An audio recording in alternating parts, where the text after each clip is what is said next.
السلام عليكم ورحمة الله وبركاته. Agaragahaa isiniin jenna.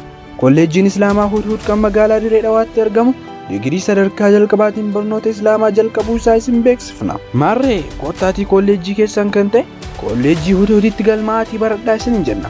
Wantoonni isin nu biraa argattan sagantaa waraqaa ragaa kanneen akka afaan Arabaa yookaan Arabic language, afaan Ingiliffaa yookaan English language, graphic design, software development, digital skill fi website development ta'a.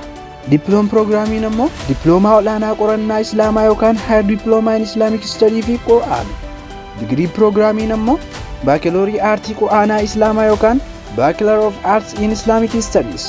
Bachelor hifzii Qur'aanaa yookaan bachelor of Quran memorization, bachelor of science in Islamic economics management fi marketing management dhaan degree ni argattu. Maarree galmee gallee jira dafaatii galmaa baradhaa isiniin jenna. Odeeffannoo dabalataatiif lakkoofsa bilbilaa iskiriinii gubbaa irratti argaa jirtaniin nu qunnamaa isiniin jenna. Iimeelii fi toora marsariitii keenyaanis nu argachuu dandeessu. Hudhud Islamic College.